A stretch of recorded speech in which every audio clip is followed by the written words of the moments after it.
Bismillahirrahmanirrahim. Assalamualaikum warahmatullahi wabarakatuh.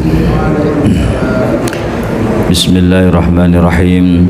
Subhanakallahumma rabbana la ilma lana illa ma 'allamtana innaka antal alimul hakim wa tub 'alaina innaka antat tawwabur rahim wa taqabbal minna innaka antas samiul alim wa 'allimna min ladunka 'ilman nafi'a ya dzal jalali wal ikram. Allahumma iftah lana 'ilmataka wansur 'alaina rahmataka ya dzal jalali wal ikram. Alhamdulillahi rabbil alamin. Bismillahirrahmanirrahim. Alhamdulillahi rabbil alamin. Wassalatu wassalamu ala asrafil anbiya wal mursalin wa ala alihi wa sahbihi ajma'in. Amma ba'd. Qala Allah ta'ala fi kitabil karim. A'udzu billahi minasy syaithanir rajim. Bismillahirrahmanirrahim. ومن آياته أن خلق لكم من أنفسكم أزواجا لتسكنوا إليها وجعل بينكم مودة ورحمة إن في ذلك لآية لقوم يتفكرون. صدق الله العظيم وصدق رسوله الكريم ونحن على ذلك من الشاهدين والشاكرين والحمد لله رب العالمين. Jamaah salat Isya Masjid Jami' Baqat Simpruk yang dimuliakan Allah Subhanahu wa taala. Syukur alhamdulillah di malam ini Allah masih melimpahkan beribu nikmat kepada kita semuanya sehingga kita masih bisa menjalankan aktivitas kita, istiqomah kita dalam beribadah kepada Allah Subhanahu wa taala. Mudah-mudahan segala nikmat yang diberikan Allah kepada kita bisa gunakan untuk mendekatkan diri kita kepada Allah, kita gunakan untuk beribadah kepada Allah Subhanahu wa taala sehingga kita menjadi hamba-hamba Allah yang selamat, bahagia, mulia dunia dan akhirat. Amin ya rabbal alamin. Baik jamaah dimuliakan Allah, sampai bab nikah ya, halaman 29. Mohon maaf sebelumnya ini suaranya agak serak, tak bisa kencang. Bismillahirrahmanirrahim. Qala musannifu rahimahullahu ta'ala wa nafa'ana bihi wa bi'ulumihi fid dharain amin. Halaman 29. Kitabun nikah, bab menjelaskan tentang nikah. Wa ma yata'allaqu bihi, dan yang berhubungan dengan nikah, perkara yang berhubungan dengan nikah, minal ahkam, baik dari beberapa hukum, wal qadaya, dan masalah-masalah nikah. Kemudian an-nikahu mustahabun, nikah itu disunnahkan ya. Jadi hukum nikah itu awalnya memang sunnah ya, sunnah yang sangat dianjurkan. Tapi nikah bisa haram kalau tujuannya salah. Nikah itu bisa dihukumi haram kalau tujuannya hanya untuk melampiaskan hawa nafsu saja. Nikah pun bisa menjadi wajib. Nikah menjadi wajib dalam posisi kalau memang sudah mapan, ya sudah mapan dan tidak bisa menjaga syahwatnya dia, maka dia hukumnya wajib untuk menikah daripada nanti terjerumus dalam perzinahan. Ya itu, jadi hukum asal memang sunnah. Ya hukum asal memang sunnah, bisa menjadi wajib kalau memang sudah waktunya dan takut terjerumus dalam perzinahan, maka dihukumi wajib nikah. Ya, hukumnya makruh bisa juga kalau memang niatnya tidak sesuai dengan syariat. Jadi sama hukum asal sunnah atau khitan itu sunat. Khitan itu sunnah bukan wajib, tapi menjadi wajib karena menjadi syaratnya sahnya sholat, jadi wajib. Hukum asalnya sunnah khitan itu, tidak wajib. Tapi karena menjadi syarat sahnya sholat, sehingga menjadi hukum khitan itu menjadi wajib. Karena kalau nggak khitan, sholatnya tidak sah karena tergolong membawa kotoran. Jadi disunahkan liman yahtaju, liman bagi seseorang yahtaju yang butuh ilahi kepada pernikahan. Nggak nikah juga nggak apa-apa, ya, jadi nggak dosa. Ada yang mengatakan bahwa an-nikahu sunnati, kata hadis baginda Rasulullah, an-nikahu sunnati faman raghiba an sunnati falaisa minni. Itu maka hadis ini dipakai bahwa orang yang nggak menikah bukan golongan Nabi, ya, bukan termasuk golongan Rasul, orang yang nggak menikah. Nah, ini penafsiran yang salah, karena sunnah Rasul ini banyak.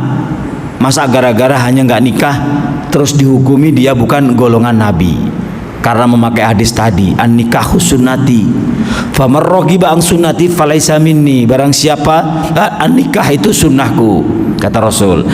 Barang siapa yang tidak mengikuti sunnahku, maka bukan golonganku. Ini ya yang harus digarisbawahi.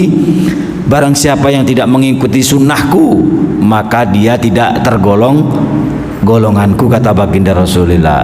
Jadi sunnah Rasulullah kan banyak, bukan hanya nikah sunnahnya. Jadi jangan dihukumi karena nggak nikah bukan golongan Nabi. Salah itu. Banyak yang salah menafsirkan, salah mengartikan hadis tersebut. Wa yajuzu, dan sah, ya, lil khurri, bagi orang yang merdeka, ayyajma'a baina arba'i harair. Jadi boleh hukumnya bagi orang yang merdeka, bukan budak, ayyajma'a, mengumpulkan baina empat istri harairo sekaligus. Jadi 4 istri sekaligus itu masih diperbolehkan, ya. Nah, masih disunahkan, nggak apa-apa 4 sekaligus.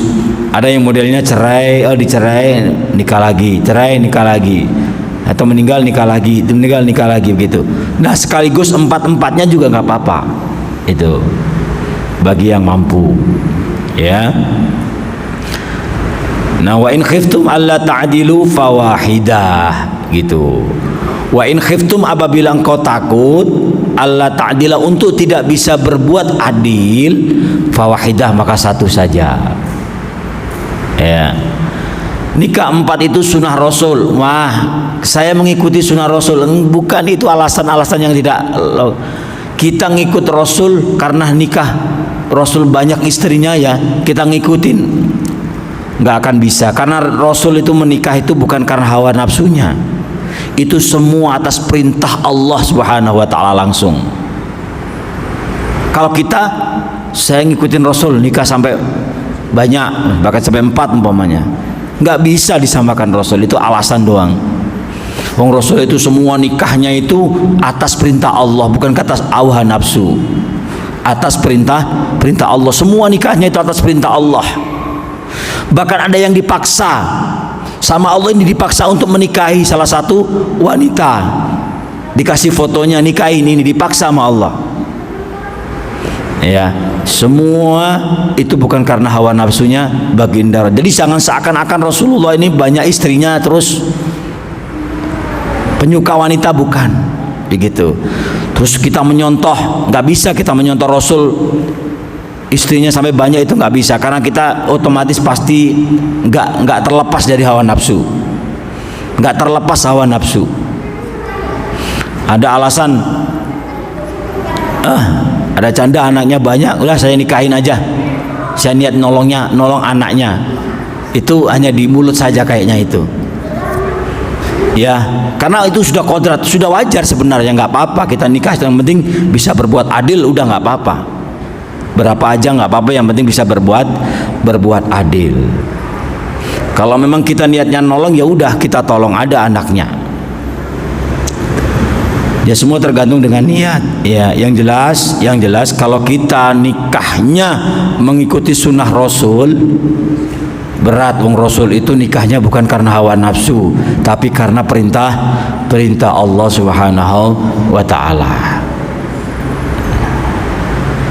Ya semua yang dilakukan oleh Rasul, ucapan Rasul, tindakan Rasul itu kan wahyu. Semua atas perintah Allah. Maka Rasulullah sebagai suri tauladan. Maka nggak ada salah tindakan sedikit pun bagi Rasulullah, tidak ada yang salah. Karena sebagai contoh.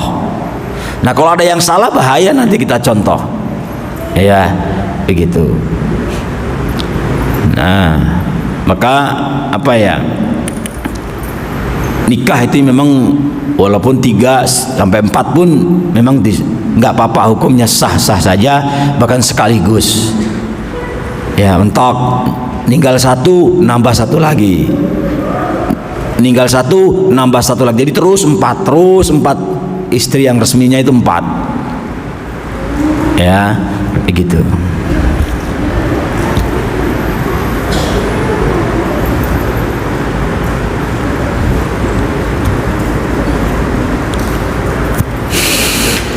Baik, jadi itulah nikah. Dan nikah ini salah satu syariat Islam yang pertama kali diperintahkan oleh Allah kepada anak Adam atau kepada Nabiullah Adam alaihissalam. Nabiullah Adam alaihissalam di surga itu belum diperintahkan apa-apa, pertama kali diperintahkan untuk nikah, yaitu menikahi dengan Siti Hawa. Ya, karena menurut pendapat ulama ketika Nabiullah Adam alaihissalam merasa gelisah karena tidak ada pasangan, itu merasa gelisah di surga, maka malaikat turun, kamu tenang saja, sebentar lagi kegelisahanmu akan hilang, sebentar lagi kegelisahanmu akan hilang, Allah akan ciptakan makhluk untuk menemanimu, untuk melengkapi kehidupanmu. Itu maka diciptakanlah Nabiullah Adam sebagai pengelengkap. Maka omong kosong, ya, maka kita tidak bisa hidup. Kodrat manusia itu pasti ada pendamping, begitu umumnya manusia itu. Nah pertama kali itulah terjadi syariat Islam, ya, yaitu akdun nikah, yang mana walinya langsung Allah, yang menikahkan langsung Allah. Nah itu pertama kali. Ini syariat nikah itu. Maka nikah banyak keberkahan. Ya, nikah itu keberkahannya banyak. Maka jangan takut untuk menikah, begitu. Bahkan kalau kita niatnya benar, maka Allah lah yang menanggung rezekinya bagi orang yang menikah, kalau memang betul-betul karena Allah.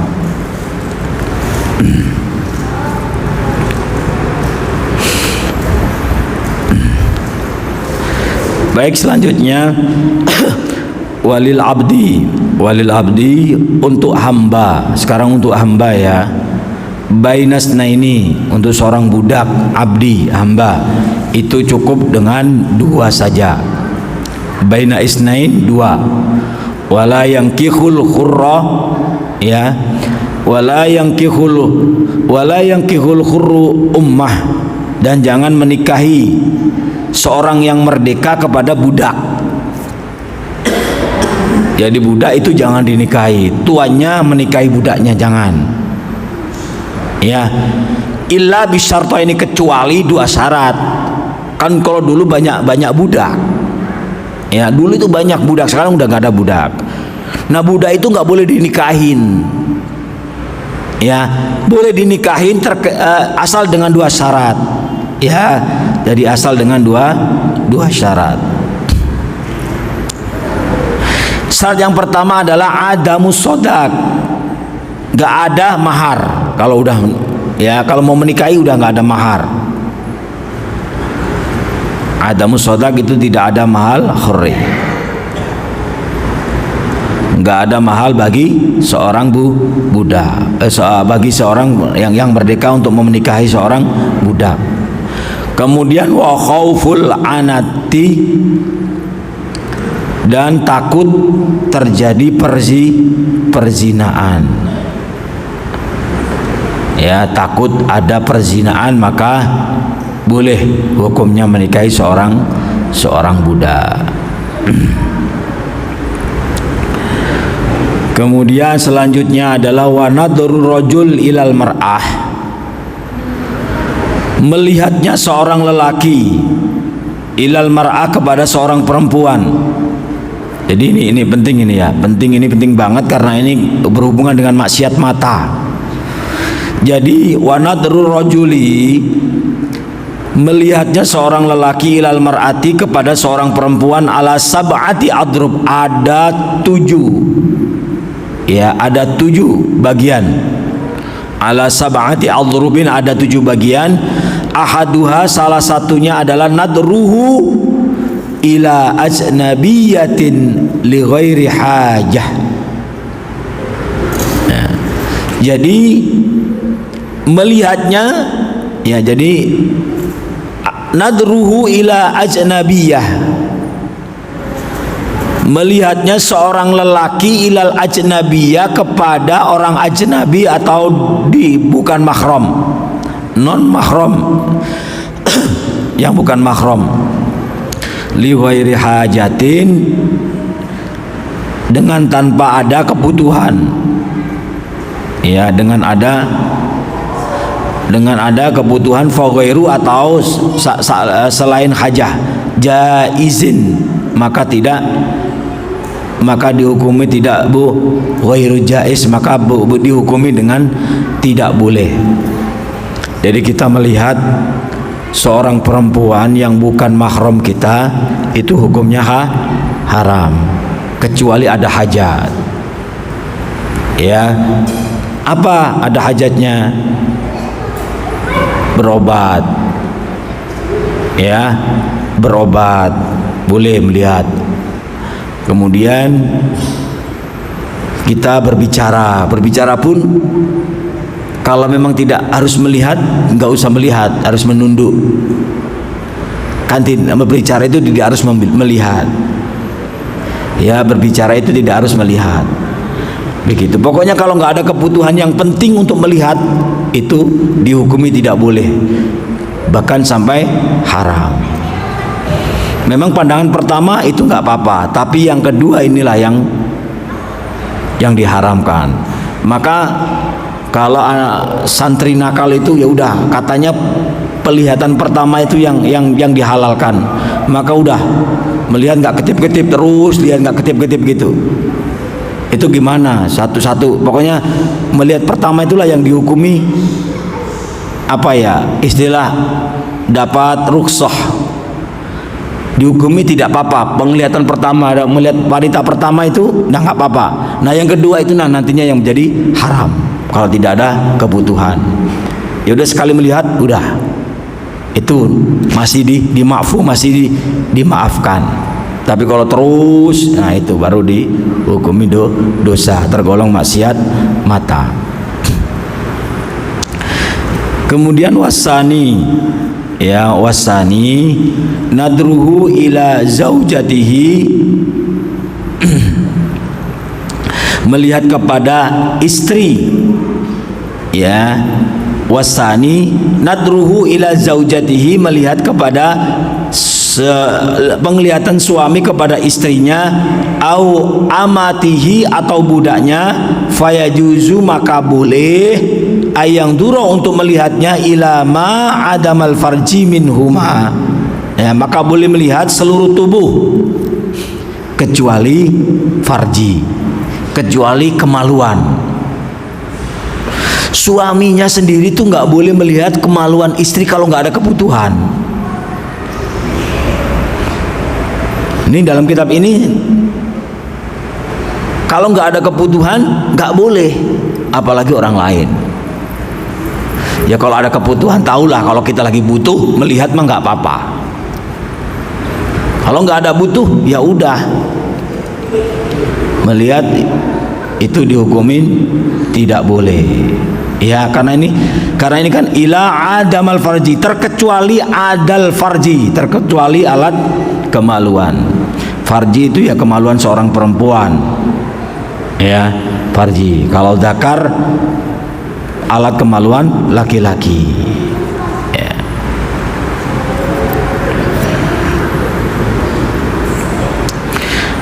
Selanjutnya wasalis nadruhu ila dawati, melihat kepada mahramnya, ya, nadruhu ila dawati maharimihi au amatihi, atau budaknya, al muzawwajati, ya, atau perempuan atau budak perempuannya yang sudah menikah. Ada budak perempuan yang sudah menikah, itu melihat kepada mahramnya atau budak perempuan yang sudah menikah, al muzawwajah. Fayajuzu, maka boleh, fima adama bainas surah, ya, maka boleh, fima semua barang terlihat boleh, adama bainas surah terkecuali bainas surah war rubbah, terkecuali antara pusar dan lutut.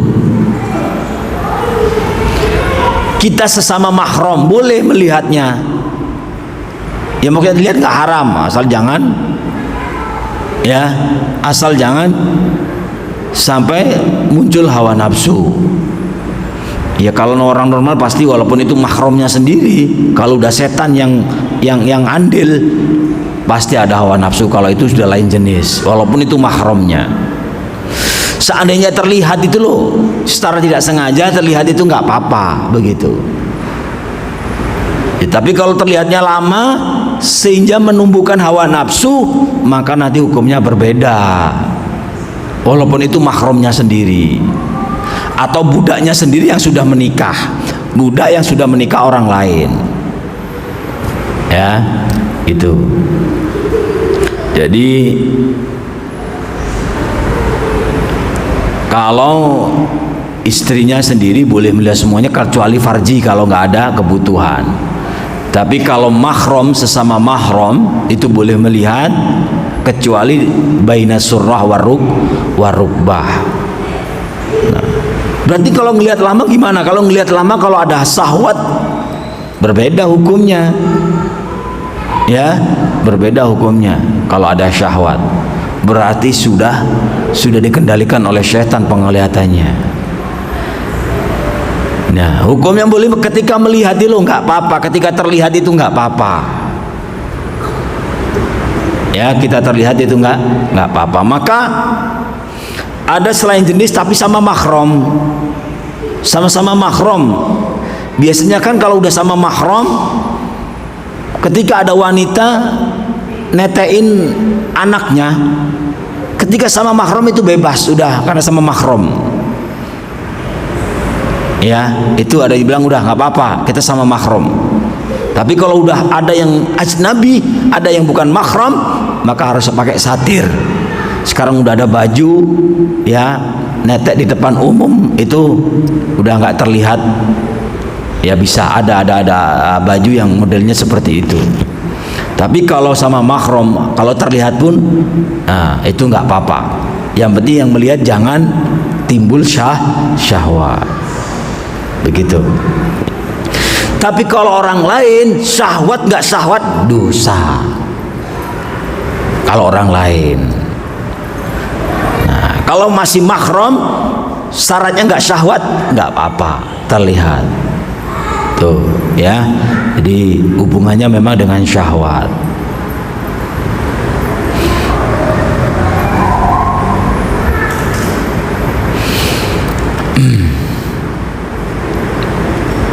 Warrabi'u nadru ila ajlin nikah. Warrabi' yang keempat, wallahu alam bissawab. Insyaallah di pertemuan berikutnya. Baik, sampai sini ada pertanyaan, silakan.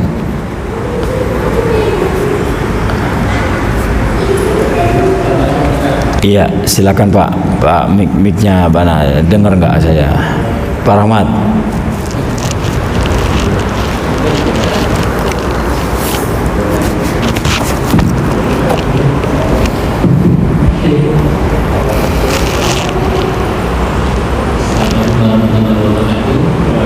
Waalaikumsalam warahmatullahi wabarakatuh. Kondisi kehidupan saat ini ya Ustaz ya, kalau ada suatu keluarga itu ada ART atau bantu makan itu punya gimana sama saudara ipar, dia bukan mahram ya? Iya. Ipar bukan mahram. Ipar itu ya bukan mah iparnya. Ipar itu kan yang ikut di rumah itu kan bukan mahram. Itu gimana Pak Ustaz pandangannya? Pandangan gimana, maksudnya ketiga ngapa nggak boleh? Untuk kita kan menjaga mata supaya nggak Iya. dosa. Kalau memang itu bukan mahram ya dosa kita melihatnya. Menyikapinya gimana ya Pak Ustaz? Nah, menyikapinya maka begini. Terima kasih. Memang kita itu kadang-kadang ada hal-hal yang kecil yang kita tidak perhatikan, yang mana itu hukumnya itu memang dosa, tidak boleh gitu. Melihat ada ipar itu kan tergolong bukan mahram, ya, tergolong bukan mahram, karena yang mahram itu ketika kita bersentuhan itu nggak batal, itu yang mahram. Kalau nggak mahram ya batal kesentuhan. Nah, sama istrinya aja batal, apalagi sama IP-nya, itu kan ya pasti batal. Itu. Terkecuali yang hubungan nikah itu hanya mertua itu mahram. Mertua perempuan malah nggak apa-apa kita melihat mahramnya, salaman pun nggak batal. Tapi kalau IP kan bukan mahram. Nah, itu menyikapinya gimana kalau kita melihat terus? Ya, kalau memang kita nggak butuh-butuh ya jangan ngobrol, ya jangan, pokoknya jangan terlihat terus, jangan melihat terus. Kita sebutuh-butuhnya, kalau mau ada butuh bicara melihat ya nggak apa-apa. Begitu. Secara fikihnya itu nggak boleh melihat karena bukan mahram. Ya, terkecuali kalau ada butuh gitu. Kan tadi kalau memang ada butuh nggak apa-apa. Umpamanya kita lagi ngobrol, kalau saya ngobrol umpamanya saya nggak melihat, nanti dikirain nggak sopan, umpamanya begitu. Ya, kita harus jaga diri lah, harus jaga diri. Gimana pandangan kita itu nggak timbul syahwat, walaupun itu IP kita, ipar kita gitu. Melihatnya sewajarnya lah. Kan kadang orang kalau ngobrol nggak melihat wajahnya, nggak melihat langsung orangnya, itu dikirain nggak sopan. Maka kalau tujuannya itu ya sekedarnya lah, sekedarnya. Ya. Sekedarnya. Apalagi kalau kita IP kan sudah sering ketemu, tapi kalau orang lain itu udah ngeri lagi. Lama-lama melihat itu bisa syahwat lah. Tapi kalau IP masih mending gitu loh, kalau sering ketemu. Tapi kalau setan sudah mengendalikan, apalagi itu sudah diharamkan gitu loh, sebenarnya nggak boleh. Itu malah cepat itu godaannya setan. Kalau lama-lama nanti takut timbul syahwat, maka sewajarnya. Ketika kata ngobrol ada perlu ya kita lihat sebentar untuk menjaga adab, etika begitu. Kalau memang nggak perlu melihat ya nggak apa-apa, begitu. Kamu ngomong sama saya, umpamanya IP kita, kakak kita, ipar kita, kan nggak sopan. Ngomong kok nggak melihat, nunduk aja, kan nggak enak kalau digituin. Nah kita terpaksa harus melihat, walaupun nggak lihat terus gitu. Pokoknya kita harus jaga-jaga diri lah, pinter-pinter lah untuk menjaga diri kita. Seberapa kuat kita melihat sehingga tidak timbul syahwat itu, gitu loh. Begitu aja. Kan manusia itu berbeda-beda. Itu. Manusia itu berbeda. Ya, makanya yang bisa mengukur diri kita sendiri ya kita. Kekuatan kita bisa menjaga syahwat itu sampai mana, begitu loh. Ya, begitu. Dan karena itu perbuatan yang menurut fikihnya itu tidak boleh dilihat, maka ya diimbangi dengan perbanyak istighfar. Ya, diimbangi dengan perbanyak istighfar. Karena nggak mau melihat ya haram, itu bukan mahram. Ya, karena ada kebutuhan tadi, karena kalau nggak melihat dianggap nggak ada adab, maka ya terpaksalah melihat sebentar. Yang penting melihat ketika diajak bicara. Ya, baik itu. Pak Rahmat. Ya, dengar nggak insyaallah. Assalamualaikum warahmatullahi wabarakatuh. Hah? Tema. Kenapa kalau hijrah itu seorang perempuan itu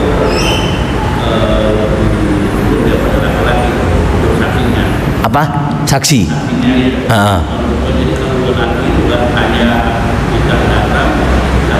Iya, nggak ada saksi. Ya, ada saksi dari laki, dari pihak laki.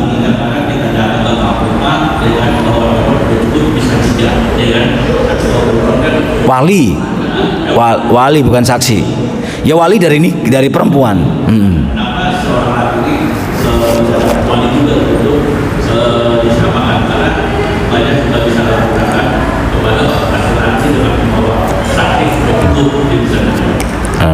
Yang kedua kan kita kalau di dulu waktu kantor kan saya itu zina mata itu terlihat dengan terpapar dengan macam-macam ya.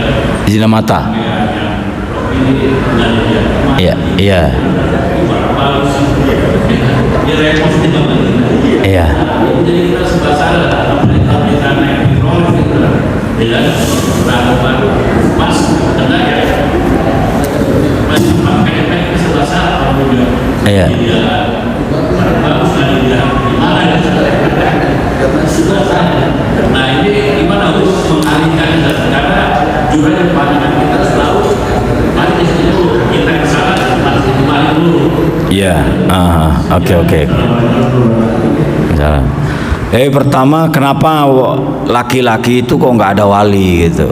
Ya, wali itu emang adanya di perempuan. Ya, wali itu memang adanya di perempuan. Nah, laki-laki kan yang seakan-akan laki-laki itu kan pembeli. Ya, seakan-akan laki-laki itu kan yang menikahi wanita. Ya, laki-laki itu yang nikahin itu. Jadi maka wali itu jatuhnya di perempuan, maka laki-laki cukup saksi, gitu. Laki-laki seakan kan pembeli, ya, kayak pembeli, itu. Nah kalau yang dibeli kan perlu wali apa? Ini punya siapa? Ya, ini punya siapa? Yang waliin siapa? Yang memberikan siapa? Kan ketika akad itu harus ada pemiliknya. Barang itu ada suara pemilik. Pemiliknya siapa? Nah kalau yang beli kan nggak usah mau beli kok, ngapain? Kita mau beli kok repot-repot ada wali. Nah kalau kita mau belikan ini punya siapa, ya wali itulah yang memilikinya. Paham ya? Maka wali itu di perempuan. Kalau nggak ada ayah, kakek. Kalau nggak ada kakek, saudara laki-lakinya. Nggak boleh wali perempuan, wali harus laki-laki. Ya, kalau nggak ada anak saudara laki-laki kemudian lari ke paman. Kalau nggak ada paman, anaknya paman laki-laki ada nggak? Kalau nggak ada, yaudah terakhir wali hakim. Itu dia kan kita mau beli barang tapi nggak tahu punya siapa barang ini. Ya harus ada walinya, itu ya, harus ada walinya itu. Nah kemudian ketika melihat aurat perempuan di depan kita mau mengalihkan gimana, begitu ya. Gitu Pak Rahmat ya. Ya, itu udah di depan mata gitu. Kalau nggak dilihat mubadir katanya gitu.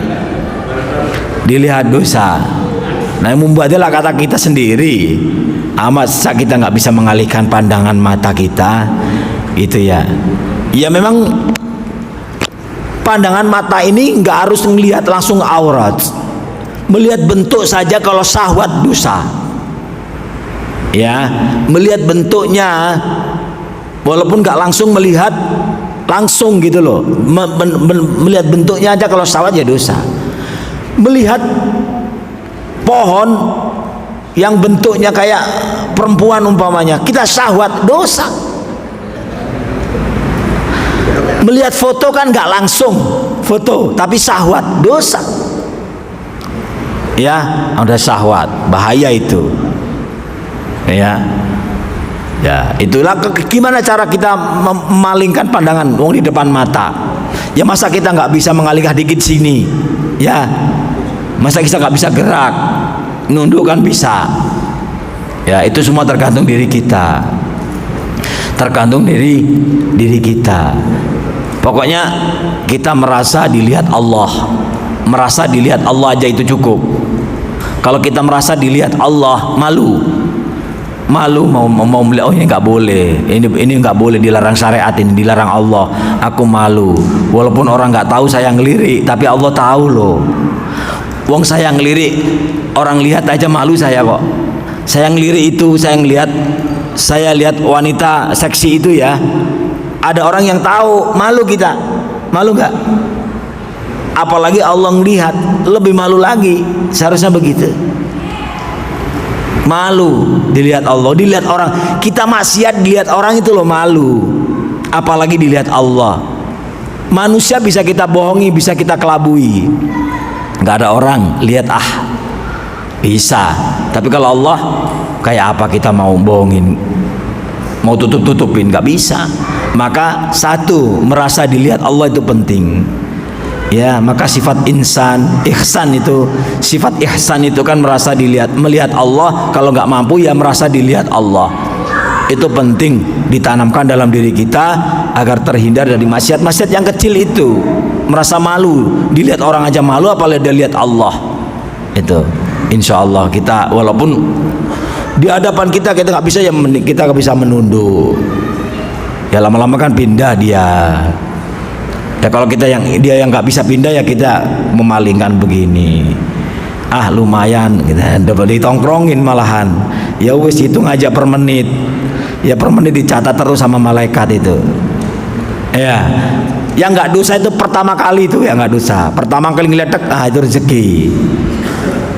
Nah kalau udah diketip, udah satu ketipan mata, udah yang kedua itulah yang dosa. Maka santri kan nakal, udah gak ketip-ketip gini diam terus gitu, gak ketip. Kalau udah ketip, yang kedua udah. Kalau udah berketip ya, itu baik. Jadi semua memang dikembalikan kepada kita. Kalau kita sudah merasa dilihat Allah, insya Allah. Baik, satu lagi, ayo Pak. Assalamualaikum warahmatullahi wabarakatuh. Waalaikumsalam warahmatullahi. Ya. Saya mau bertanya tadi kalau kita mahram kita terlihat sama kita nggak apa-apa kan Ustaz tadi kan? Mahram. Mahram kita ini. Iya, dia ada di sini. Istri kita. Kalau seumpamanya dia ganti baju apa segala macam kita lihat kita timbul syahwat, gimana itu Ustaz? Pas ganti baju. Gimana maksudnya? Tadi kan saya kurang paham juga tadi Pak Ustaz bilang mahram kita kalau kita lihat terlihat itu nggak apa-apa. Nggak apa-apa, pokoknya baina surah warubah. Ya, baina surah warubah. Kalau terlihat nggak apa-apa, asal jangan timbul syahwat. Tapi kan mahram kita, Bos. Istri kita. Oh, enggak, yang maksudnya mahram bukan kan tadi kan mahram bukan istri. Yang mahram selain istri maksudnya. Kalau istri mah nggak apa, kan tadi ada keterangannya istri itu kecuali farjinya, alat kelamin kalau istri. Dan itu melihatnya kalau nggak ada kebutuhan nggak boleh melihat intinya.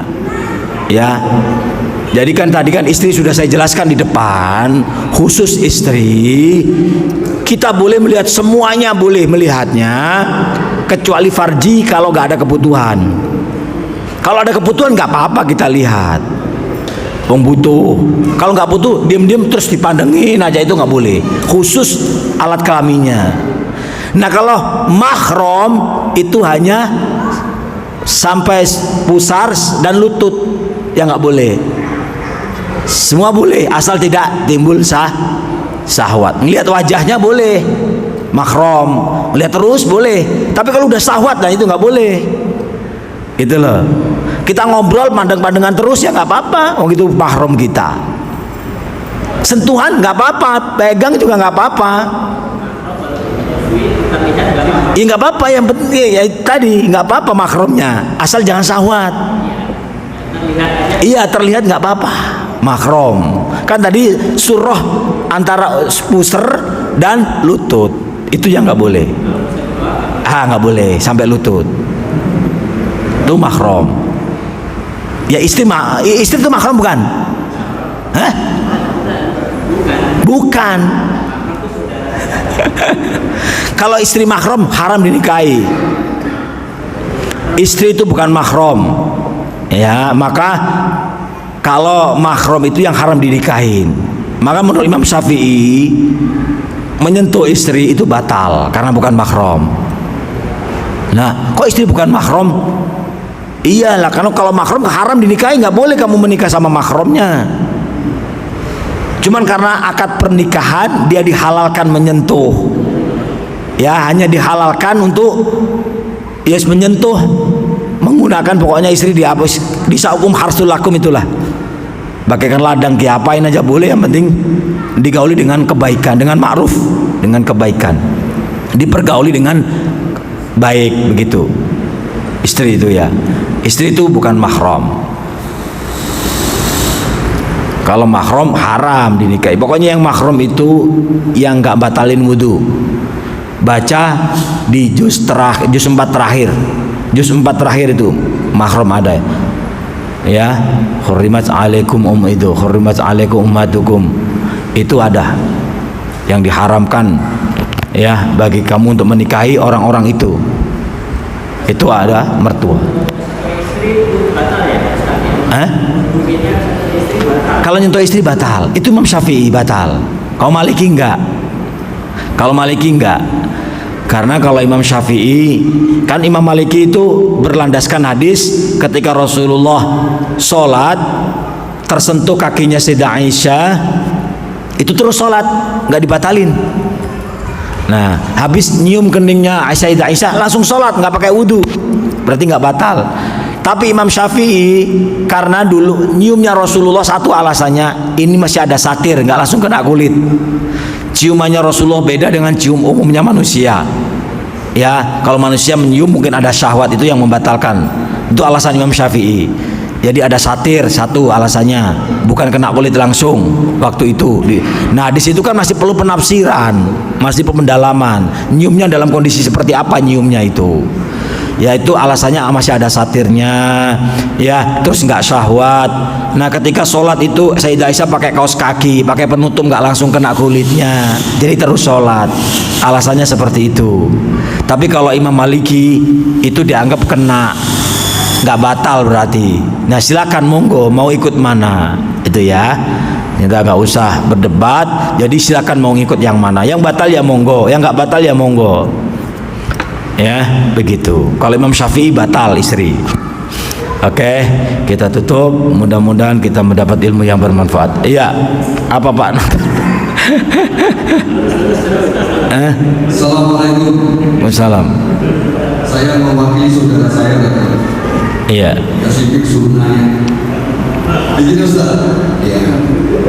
Yang mau saya tanyakan tadi setelah disebutkan bahwa laki-laki boleh menikahi 4 sekaligus. Iya. Bahkan dalam Al-Quran juga disebutkan nikahilah perempuan itu 1, 2, 3, 4. Ya. Terus kenapa? Ada niat ya? Kan di balik itu ada syaratnya Ustaz. Iya kan harus adil. Kalau nggak, Syarat 1 harus adil. iya. 2 harus adil. Harus ada legalitas dari istri, dari Nggak harus izin. yang syaratnya yang harus adil doang kok, syaratnya nggak harus ada izin di situ.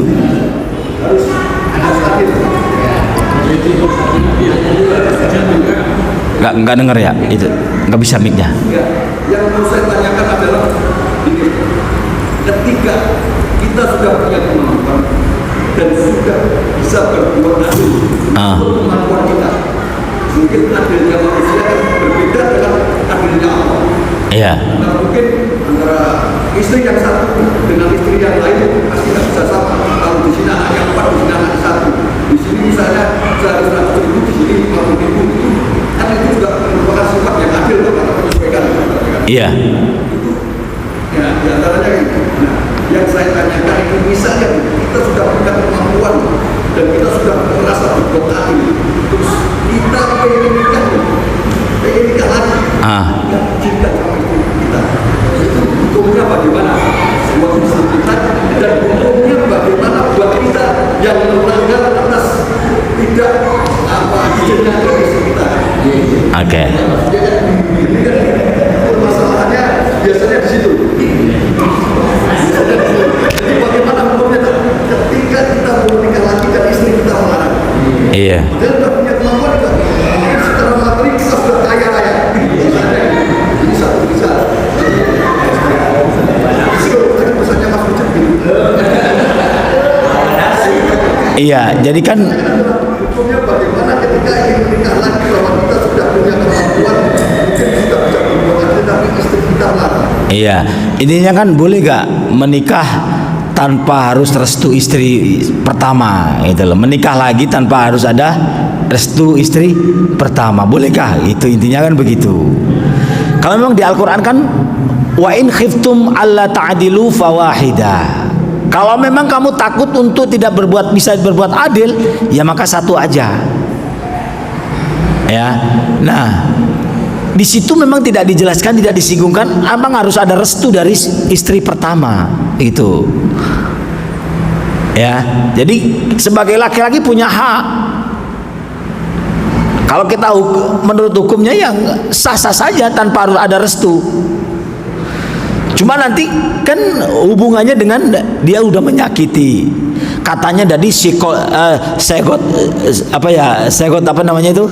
Perjanjian ada di buku nikah itu kan ada. Ya segot taklek itu kan janji tidak akan menyakiti istri. Nah, jadi melanggar janji dia udah. Kena itu. Ya kena hukum itu, dan itu udah melanggar janji, kan dosa orang melanggar janji. Ketika nggak dapat restu istri, itu otomatis. Tapi kalau secara hukum nikah lagi tanpa restu ya nggak apa-apa. Yang penting dia punya hak. Laki-laki kalau mampu merasa bisa adil ya monggo. Nah, nanti kena hukum dosanya itu dia udah melanggar janjinya tadi loh, sekot takliknya itu loh. Ya katanya akan menjaga, menyayangi, menggauli dengan ma'ruf, dengan baik, tidak menyakiti. Ternyata menyakiti di kemudian hari. Ya maka kalau memang belum dapat benar-benar izin, ya janganlah kalau bisa. Nanti takutnya kena pasal itu dipermasalahkan. Izin yang ketahuan gitu. Iya, izin yang ketahuan. Iya, mending diem aja gitu kan.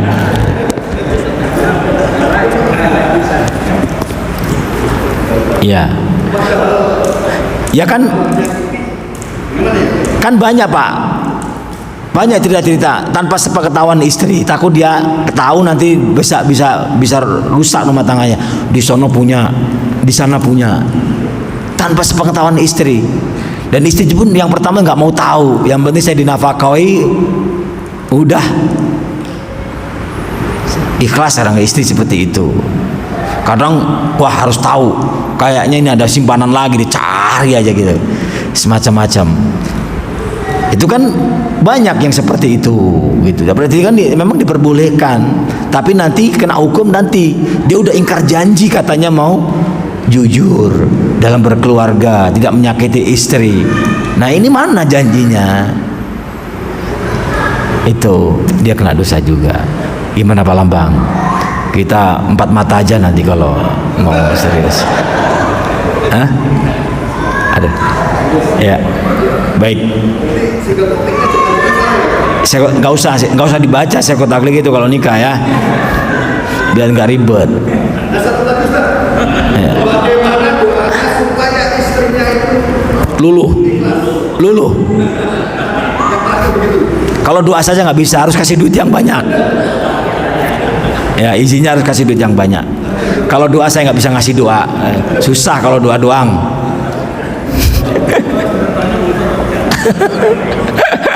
Iya, oke. Baik, Al-Fatihah. A'udzubillahi minasyaitonir rajim. Bismillahirrahmanirrahim. Alhamdulillah rabbil alamin arrahmanir rahim maliki yaumiddin. Nasta'inu mustaqim shiratal ladzina an'amta 'alaihim. Tub 'alaihim waladdallin. Rabbi firli wa liwalidayya wa lil mu'minin amin. Astaghfirullahaladzim. Bismillahirrahmanirrahim. Allahumma shalli wa sallim ala sayyidina Muhammad wa ala ali sayyidina Muhammad. Alhamdulillah rabbil alamin. Hamdan syakirin hamdan na'iman dayafina wa yukafi'u mazida. Ya Rabbana wa lakal hamdu wa lakal syukru kama yanbaghi li jalali wajhikal karim wa 'azimi sultanik. Allahumma zidna 'ilman nafi'a wa rizqan halalan tayyiban bi rahmatika ya arhamar rahimin.